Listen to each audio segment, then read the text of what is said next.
Welcome back, everyone. You are watching the Vintage Sewing Machine Garage YouTube channel.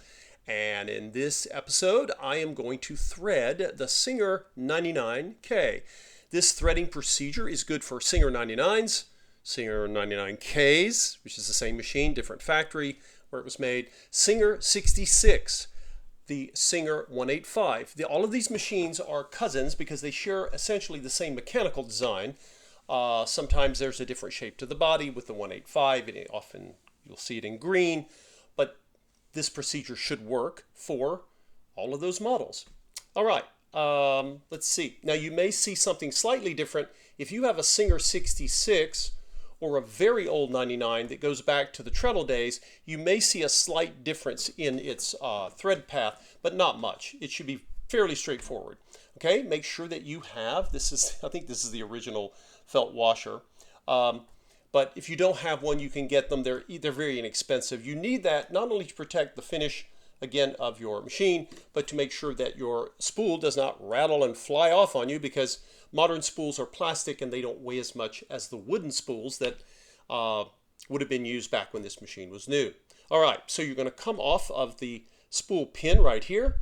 And I like to take mine off the back side of the spool. That's just me. You may prefer otherwise. I like coming off counterclockwise. And my first thread guide is right there. Very simple. Okay. Now, on this model, some sewing machines will have a little guide to help you find your way into the tension assembly. This machine was made before then, but it's not hard. It's not difficult. What are we going to do? You want to kind of, eventually you'll be able to do this facing the machine, but I'm showing you this angle to hopefully help you see what I'm trying to explain. So I'm going to take my thread. I've got this bright green thread to make it easier for you guys to see, actually. Now, what do I want to do? This is a single needle machine, and there are two discs. Where are my discs?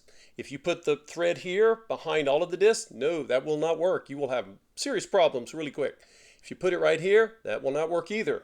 You want to go between the discs, which is right here. Okay. Now, notice we have not done something that I always recommend that everyone do. My regular viewers may have caught this. Now, well, I have this up, but I want to remind you, it's very common when people thread their machine that the presser foot is down, which normally is when you're getting ready to sew. When you're threading your machine, okay, before you start to thread it, because you'll forget if you don't, lift the back lever up and get your presser foot up. Because what that does is it takes the tension off of the tension discs in your assembly. That's what this little round knob looking thing is. And you want the tension that is normally placed on those off when you thread the machine. If it's not, it can cause you tension issues, which you'll be looking at thinking, what is the problem here? Well, it's not the machine. So okay, so what are we going to do? We're going to come around. I'm going to zoom in here. I want you to see what the thread is doing. Eventually, you'll be able to do this, so easily, but first time it's always helpful. So I'm coming around, and you'll notice that the thread is still between the two discs, but it's sliding up. Right? That's why you don't want any oxidation or rust in your disc, because your thread is sliding along, and all of a sudden it passed an end of the check spring. And so now when it comes here, you can see it's pulling on the check spring. Okay? So, and if I pull down, now you'll see what that thread was moving around on. I need a pointer. Where's my pointer? Okay. So you see, when I pull down on the check spring, do you see that? The check spring is like a giant J, and here's the end of it. So when my thread was coming up, right? When the thread was coming up around between the discs, like you just saw, it came up, it went over, and it kept following up until it got around. I'm just being very careful. Don't do this with your screwdriver. I'm trying to illustrate what I'm showing you. It came around the check spring until it got to the end, and then it wiggled around, and it lays in this little valley here. You guys see where it's sitting? That's where you want your thread. If it's not there, then you need to try again. And this is a very similar process that you may have seen me show in other videos where I'm threading different machines. Okay, so now where are we going? Well, we got to go up, but we're not going up until we go under. Right here. Do you guys see this here? Looks like a giant I don't know what that is. Looks like a bird, bird in a beak. Anyway, we're going to come under there, and then we're going to come up, and on the right side of your take-up arm, that's this right here, if your take-up arm is not up, put it in the up position, okay? Make sure it's high up there, and you're going to come up, and I'll just swivel the machine back so you can see. So now we're going to come, we're from the right toward the left, and we'll go through the hole there, and your thread should be flowing nice and simply. You'll feel some tugging just because of the friction, but you don't have any pressure on these discs. Again, if it's fighting you, check and make sure your presser foot has been lifted up like I showed you. All right, we're coming around here, and we're going to go to the side.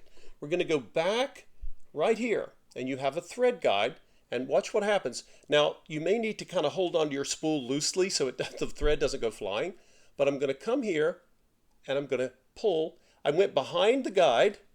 Right, let's do another zoom. I know you guys must be squinting, trying to see, what is he trying to show here? All right, so we're going to come down. This is a close-up of this, right?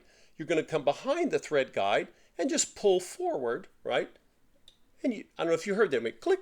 You'll feel it, and it will find its way into that little guide. The guide looks like a little hoop. All right, we have more guides to hit here, guys. So we are going to, let's tilt the cam down. All right, so we've got a guide here. Now this guide, you come in, not from the back, you come in from the front, okay? And that is basically holding the thread. The whole purpose of these guides, you want to control the flow of the thread, because if you don't, the thread gets squirrely. That's why they were engineered in a certain way. Now, okay, now I just need to thread the needle. And I'm going to lower, well, I don't really have to in this case. I've got a size 18 needle. I should be able to thread this without too much consternation. But I should never make assumptions, should I? All right, let's see,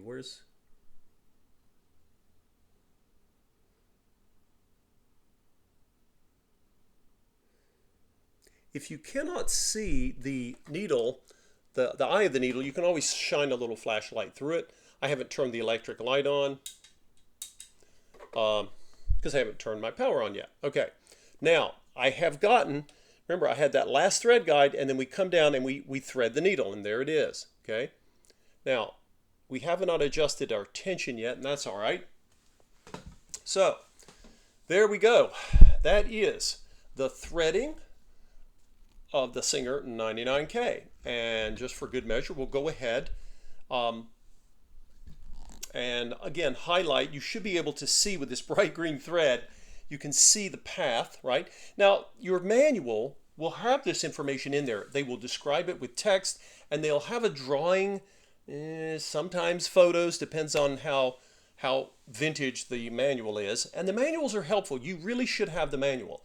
The manuals are extremely descriptive and very specific, and so definitely have one, especially when you're new to the machine. However, I think having a visual hopefully will be helpful to you. And lastly, of course, we're going to bring our green thread tail there, and so we should be set up. So there we go. Under 9 minutes there, guys. That's how you thread the Singer 99 or 99K or 66 or 185 models. So come back in the next video, and I will be showing you the test stitching. We're going to see, did any of my effort pay off? Hopefully all of it paid off. We're about to test this machine now that it has been given the service it has been waiting probably decades for. But I have found that over the years, vintage sewing machines can be forgiving if you just give them the attention that they were meant to have. If you like this channel and have not subscribed, please consider doing so. You can click subscribe. It costs nothing. You can also click the little bell symbol, and it will tell you when I am posting a new video. Also, if you find any of the information on this channel useful, whether you are just visiting or maybe you've been watching for the whole 10 years it's been here, please consider donating to the channel. All you can do, it's easy. You just click on the little link there that says buy me a coffee. It takes you right there, and you can donate a coffee or 2 or 3 or however many you wish to support my efforts to find and purchase and rescue more of these machines, and then share the process of going through them, which hopefully inspires more people out there, like some of my viewers, to take up the same hobby I have here. You may find that once you start, you can't stop. I appreciate all of your support. We'll see you next time.